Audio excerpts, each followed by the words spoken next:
In this handstand guide video, we are going to go over where to start, body positioning, and training techniques. The best way to start training for a handstand is to use a wall for assistance, so we are going to start off against a wall. Don't worry about being stuck on the wall for too long, we're not going to rely on it forever.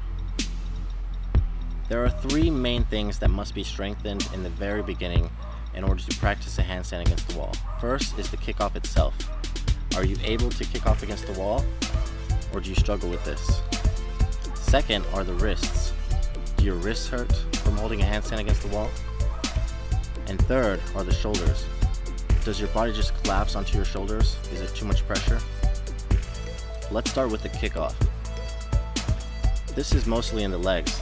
This is very similar to doing a single leg hop. That's where most of the power is coming from.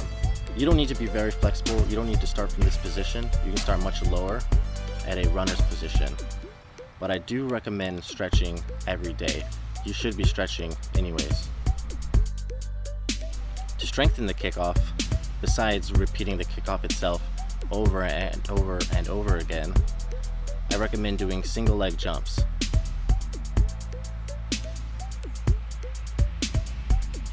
Squat jumps are very useful as well.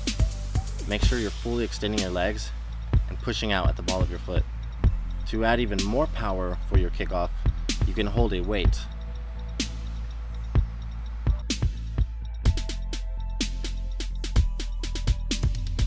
Next, we have the hand positioning. This is very important because we use the ends of our fingers and our palms to help us balance while we are in a handstand. So we want to get a grip like this. The flat ends of our fingers right here, we want to be squeezing those firm on the floor. So instead of having flat hands, and not like this, not on the tips either, but right there on the flat ends. Instead of having our hands flat on the ground, we want this grip right here. And push your shoulders out. Don't just relax your shoulders, don't let your body cave into them, but keep your shoulders pushed out. So let's start with stretching the wrists.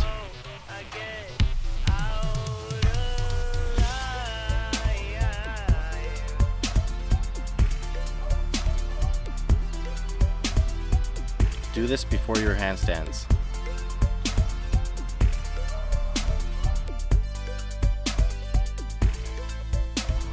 In order to strengthen the wrists, three of my favorite exercises are push-ups. Make sure you're pushing your shoulders out at the top of your push-up.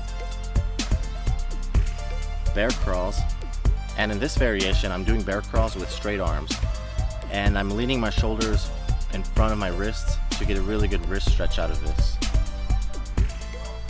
So this will help strengthen and stretch your wrists. Next, we have monkey hops. I really love these. You can do these with bent arms or straight arms. Try to slow down the monkey hops after a while. When we're holding a handstand, we don't want to have our shoulders relaxed, like I said. Instead, we want to push our shoulders out.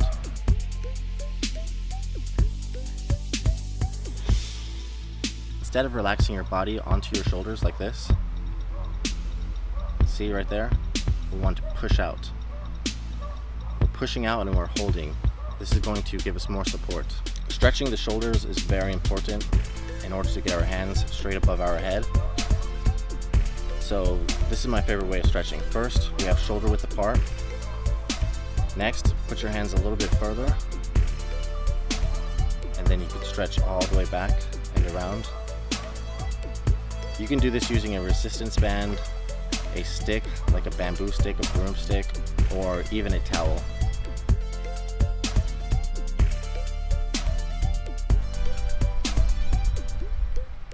And the third stretch, at shoulder width apart again, you just bring it behind our back and then pull straight back. And then you can move down and move up, get a good stretch out of it. It's actually good to hold this stretch for about 20 seconds if you're really working on increasing the range of motion. And then you can just play with it left to right, go all around. It's very important to stretch your shoulders before your handstand training. after your handstand training as well. To strengthen the shoulders, a plank is one of my favorite exercises for that, as long as you are pushing out your shoulders. Remember, don't just relax your upper back. You kind of want it rounded. You want your shoulders protracted, pushed away from the spine. If you lean forward, you will get a really good wrist stretch out of this as well. Shoulder shrugs are a great exercise. This sort of gets you used to the movement of pushing your shoulders out in a way. Shoulder shrugs against the wall are even better for strengthening your shoulders. So relax your shoulders and then push away and hold. And then relax and then push. Shoulder taps are a really good exercise for strengthening your shoulders. You really have to push out with your shoulder.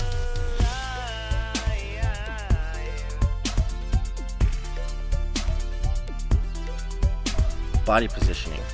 So I've already mentioned the hand grip, and I've mentioned pushing your shoulders out. Those are the first two checks.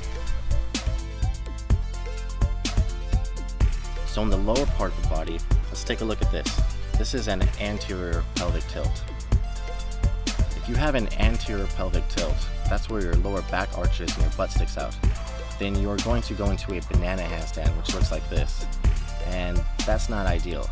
We want to have a straight handstand.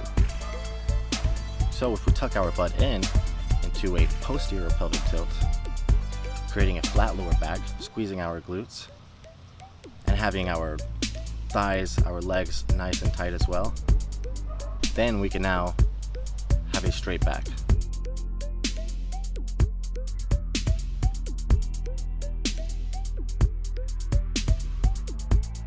So arched and straight.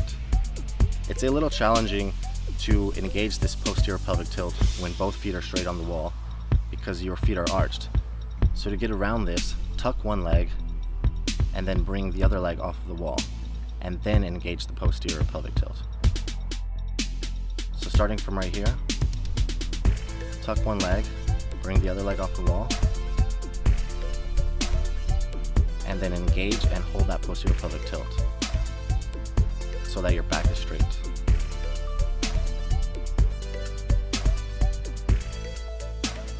To start training for this, I like to push away with the toes of my foot on the leg that is tucked, very gently. So we have our posterior pelvic tilt engaged. We're taking our foot off the wall very, very gently, and at the same time we are squeezing really hard with the flat ends of our fingers. If you squeeze hard enough with the flat ends of your fingers, you'll notice that you'll bring yourself off of the wall. If you find yourself falling back to your feet, release some of the pressure from your fingers and push harder on your palms, and this should bring you back towards the wall. So most of the work is coming from the pressure of the ends of your fingers and your palms, switching back and forth.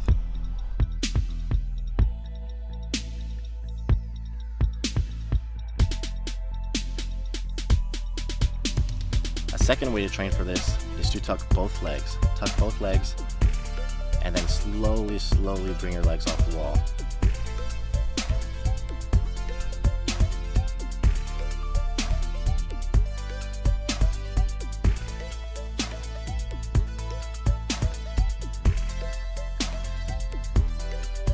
So tuck both legs and then start tucking deeper and deeper onto your toes, and your legs should automatically come off the wall eventually.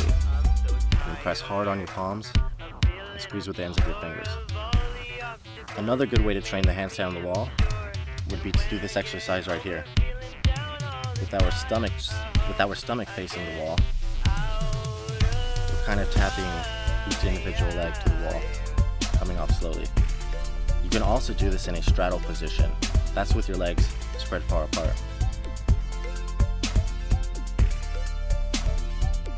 Make sure you're pushing those shoulders out.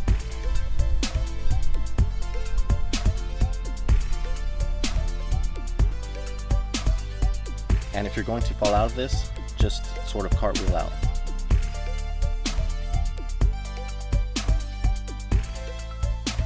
Now after practicing the handstand on the wall for a while, you can start practicing it away from the wall. You should have just the right amount of kickoff, or almost, so you shouldn't be overshooting if you've practiced enough on the wall. If you do, just sort of cartwheel out.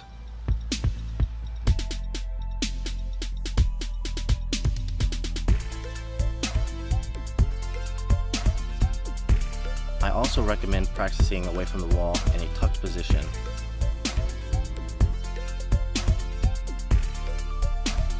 As well as practicing in a straddle position.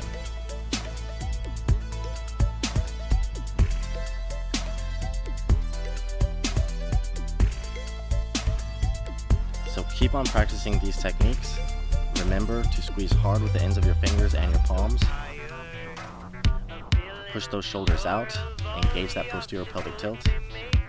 Practice very often, about 5 days a week. You can practice 2 times a day even. Don't wear yourself out, and you will be holding a handstand very soon. You can also use a friend to help assist you.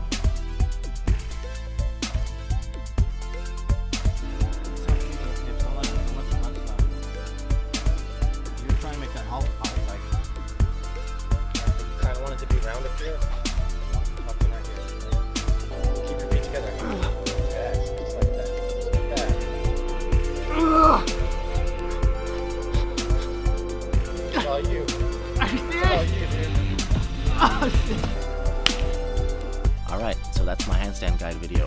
Please subscribe, thanks for watching, and remember to lift yourself.